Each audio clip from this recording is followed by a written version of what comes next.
Hi అండి, welcome back to Pavani universe. November 25వ తారీఖున మా చర్చిలో సెమీ క్రిస్మస్ సెలబ్రేషన్ అయితే జరిగింది. సో మా సెలబ్రేషన్ ని మీతో కూడా సెలబ్రేట్ చేసుకుందాం అనుకుంటున్నాం. సో మేము సెలబ్రేట్ అయితే చేసుకున్నాం, మీరు కూడా చూడాలి అనే ఆశతో కొన్ని వీడియోస్ అయితే తీసి పెడుతున్నా అన్నమాట. చిన్న చిన్న సంతోషాలు అందరితో షేర్ చేసుకుంటేనే కదా బాగుండేది. ఇక్కడ శాంటా క్లాస్ వచ్చేసి అందరికి చాక్లెట్స్ ఇస్తున్నారు. మా పాప దగ్గరకు వచ్చి చాక్లెట్స్ కావాలని అడుగుతున్నారు అనమాట. పిల్లలందరూ శాంటా క్లాస్ అని చూసి ఎంతో హ్యాపీ ఫీల్ అయ్యారు.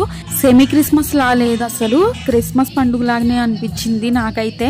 అక్కడున్న చిన్న చిన్న పిల్లల్ని చూస్తూ ఎంజాయ్ చేస్తూ ఉంటే భలే ఉంది అసలు. వాళ్ళ డాన్స్ అవి చూసి చాలా హ్యాపీ అనిపించింది. అసలు చలి అయితే మామూలుగా లేదు, అసలు స్వెటర్స్ కూడా వేసుకోకుండా వెళ్ళాము.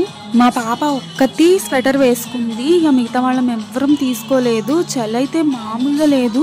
మాకు సమోసా కేక్ పీస్ ఇచ్చారు, సో వాటిని తింటూ పిల్లల డ్యాన్స్ అవి చూస్తున్నాము. ఇలా చర్చిలో ఇంతసేపు గడపడం చాలా హ్యాపీ అనిపిస్తుంది. కాకుంటే చలి కాస్త ఎక్కువ ఉందనే కానీ అసలు ఆ చలి కూడా ఏం తెలియలేదు. పిల్లల డ్యాన్సులు చూసుకుంటూ ఎంజాయ్ చేస్తూ ఉన్నాము. పిల్లల డ్యాన్సెస్ చూస్తుంటే అసలు చలి కూడా ఏం తెలియలేదన్నమాట. దేవుని మాటలు అయితే చిన్నపిల్లలు ఎంత చక్కగా వివరించారో. చిన్న చిన్న పిల్లలు డ్యాన్సులు వేస్తుంటే ఎంత చూడముచ్చటగా ఉందో దేవుని మాటలు చెప్తూ ఉన్నారు. ఒక్కొక్కరు వచ్చి చూడడానికి అసలు 2 కళ్ళు సరిపోలేదన్నమాట, అంత బాగా చెప్పారు పిల్లలు. జీసస్ పుట్టడం, ఏంజల్స్ రావడం అంతా కూడా స్కిట్ రూపంలో ప్రదర్శించారు. చూడడానికి చాలా బాగుంది. జీసస్ పుట్టిన తర్వాత దేవదూతలు వచ్చి దేవుణ్ణి స్తుతించడం, కీర్తించడం అండ్ డ్యాన్స్ చేయడం కూడా చాలా బాగుంది. చూడడానికి 2 కళ్ళు సరిపోలేదు.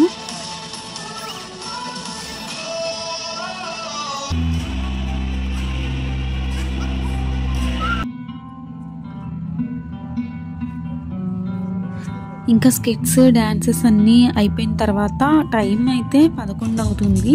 చలి బాగా ఎక్కువ ఉంది. మా పిల్లలు కాస్త అయితే వణుకుతున్నట్లు అనిపించారు.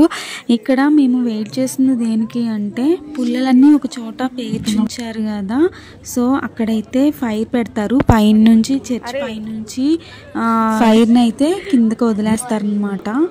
దీన్ని ఫైర్ క్యాంప్ అంటారు. లాస్ట్ ఇయర్ సెమీ క్రిస్మస్ రోజున ఫైర్ క్యాంప్ కి నిప్పు పెడితే అసలు అంటుకోలేదు. 3 times ఫెయిల్ అయింది. 3rd time అయితే వర్షం వచ్చింది, కానీ ఈ ఇయర్ మాత్రం అసలు భలే అంటుకుంది. ఫస్ట్ టైంకే ఇక ఫైర్ రావడంతో మా వాళ్ళందరూ సాంగ్స్ అయితే పాడుకుంటూ దాని చుట్టూతా రౌండ్స్ అయితే వేస్తున్నారు. చలికి మంట పెడితే ఎంత వెచ్చగా ఉందో, చలి మొత్తం పోయింది ఒక్క దెబ్బకు. క్యాంప్ ఫైర్ చుట్టూతా పిల్లలందరూ డాన్సులు వేసుకుంటూ తిరుగుతూ ఉన్నారు. దేవుని పాటలకు డాన్స్ వేసుకుంటూ పిల్లలు ఇలా క్యాంప్ ఫైర్ చుట్టూతా తిరగడం చాలా హ్యాపీగా అనిపించింది. చూడడానికి కూడా ఎంతో సంతోషంగా అనిపించింది నాకైతే. దేవుడు పుట్టిన స్థలం పశువుల పాక కదా, సో పశువుల పాక సెట్టింగ్ అయితే పక్కనే వేశారు.